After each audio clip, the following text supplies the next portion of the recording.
छोटे छोटे बच्चों को भी देख रहा हूं। याद करिए 17 के पहले इन बच्चों के लिए, स्कूल जाने के लिए गरीब बच्चों के पास वर्दी नहीं होती थी, जूता मोजा नहीं होता था, स्वेटर नहीं होती थी, कॉपी किताब नहीं होता था। आज तो हमने पैसा सीधे अभिभावक के खाते में देना प्रारंभ कर दिया। 2 यूनिफॉर्म के लिए, बैग के लिए, पुस्तकों के लिए, स्वेटर के लिए, जूता मोजा के लिए भी।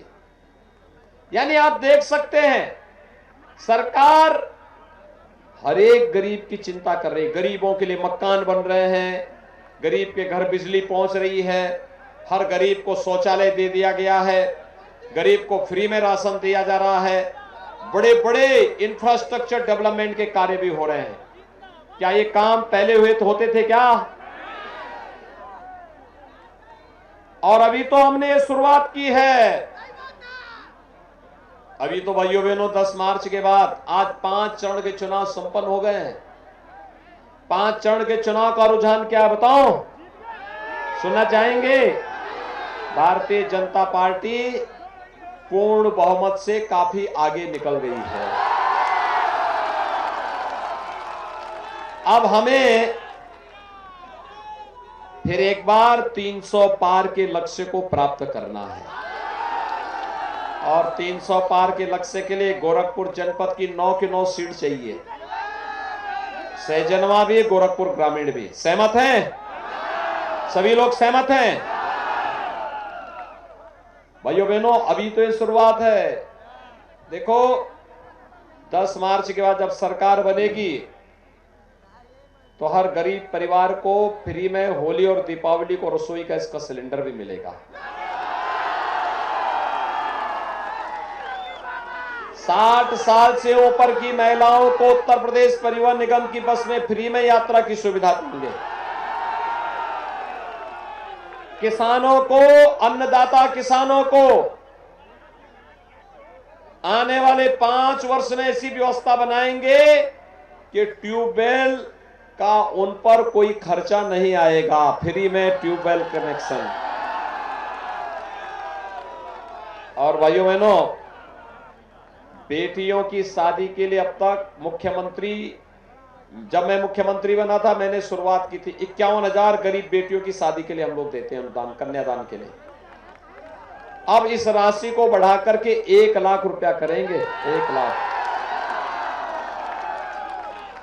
वृद्धजनों, विधवा महिलाओं और दिव्यांगजनों की पेंशन सपा बसपा ने रोक दी थी। हमने तय किया है, हमने इसको 12,000 रुपये सालाना किया है और अगले 5 साल में इसको बढ़ा के 18,000 रुपया सालाना करेंगे।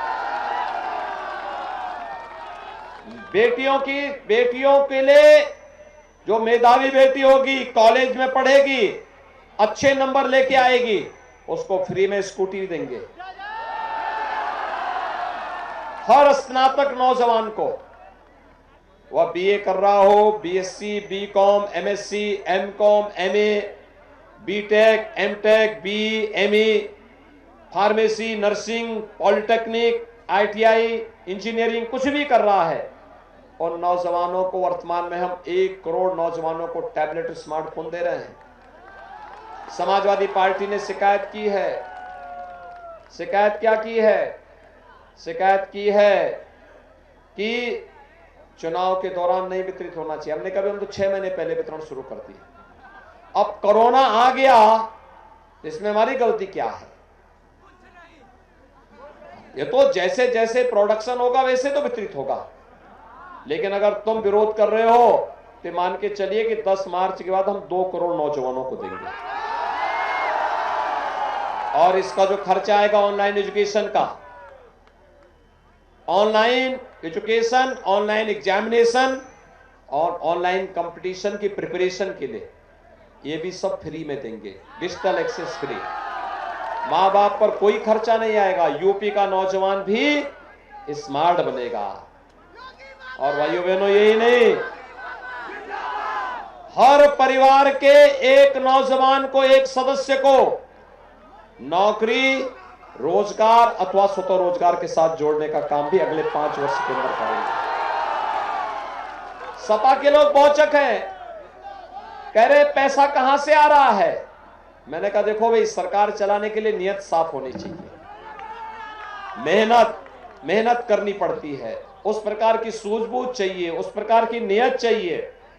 और भाइयों बहनों, जब मैंने उनको ये बताया, मैंने कहा देखो अब तो हमारे गोरखपुर में पूर्वांचल एक्सप्रेस का लिंक वे बन रहा है, अगली बार मेट्रो भी बनाएंगे, फर्टिलाइजर शुरू हो गया है, एम्स शुरू हो गया है, कोरोना नियंत्रण में है, इंसेफ्लाइटिस समाप्त हो गया है, गरीबों को राशन भी मिल रहा है।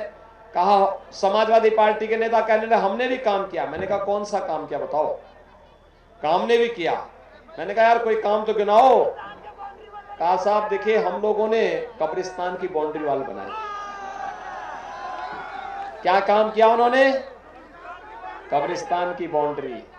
भाइयों बहनों, उन लोगों से कहिए जब बाउंड्री कब्रिस्तान की बनाए हो, काम वहां किए हो, तो वोट भी वहीं से लो।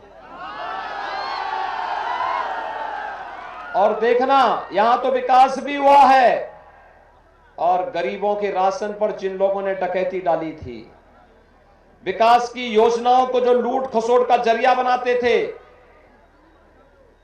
जो लोग मेडिकल कॉलेज के निर्माण में, एम्स के निर्माण में बाधक थे, इन सभी लोगों पर हम लोगों ने अगर पूर्वांचल एक्सप्रेसवे के लिए बुलडोजर का इस्तेमाल किया तो उन लोगों के लिए भी किया है।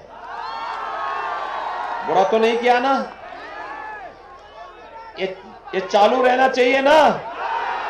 सभी सहमत हैं सभी लोग। लेकिन भाइयों बहनों, इसके लिए दमदार सरकार चाहिए। और दमदार सरकार तब आएगी जब ये दोनों प्रत्याशी विजयी होंगे। समझ गए ना? देखो, विपिन सिंह पहले से गोरखपुर ग्रामीण से विधायक हैं, अच्छा काम इन्होंने किया। और श्रीप्रदीप शुक्ला आज से नहीं, पिछले 25 सालों से मेरे साथ जुड़े हुए हैं, एक सामान्य कार्यकर्ता के रूप में काम करते हैं। 25 सालों से कभी अपेक्षा नहीं की, यानी पार्षद बनने की अपेक्षा भी नहीं की, प्रधान बनने की भी अपेक्षा नहीं की। जहां लगा देते थे वहां काम करते थे, जहां लगा रहते थे, जहां लगा दिया वहां काम कर दिया। और इसीलिए यह तय हुआ एक युवा प्रत्याशी आपको दिया जाए। युवा प्रत्याशी, कोई उन पर आरोप नहीं लगा सकता, और ये दोनों प्रत्याशियों पर कोई आरोप नहीं लगा सकता। और भाइयों बहनों, इसीलिए न उनके व्यवहार पर, न उनके आचरण पर, न किसी भी प्रकार के अन्य उस पे हम लोगों ने देखिए, विकास की जिम्मेदारी हमारी, ये दोनों मेरे साथ मिलकर काम करेंगे। और आपके मनोरंजन के लिए रवि किशन है ना?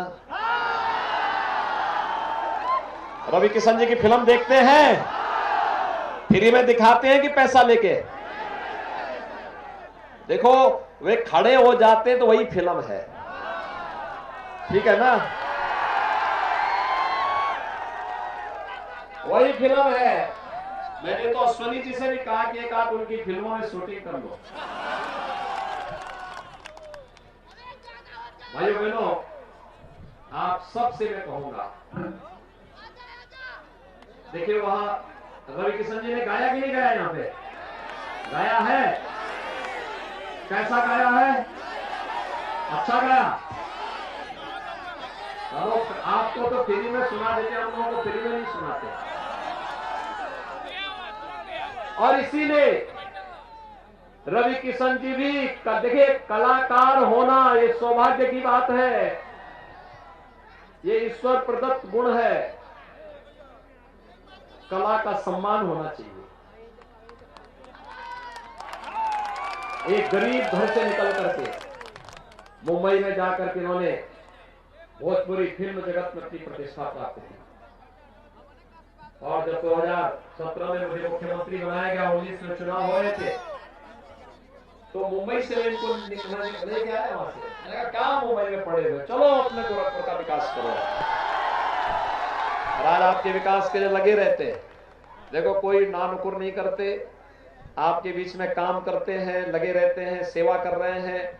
हमारे दोनों प्रत्याशी भी विधायक बनने के बाद आपकी सेवा करेंगे और मैं निश्चिंत होकर के विकास की ढेर सारी योजनाएं आपके यहां पहुंचाता रहूंगा। गरीबों के लिए भी, बुजुर्गों के लिए भी, महिलाओं के लिए भी, नौजवानों के लिए भी, बेटियों के लिए भी।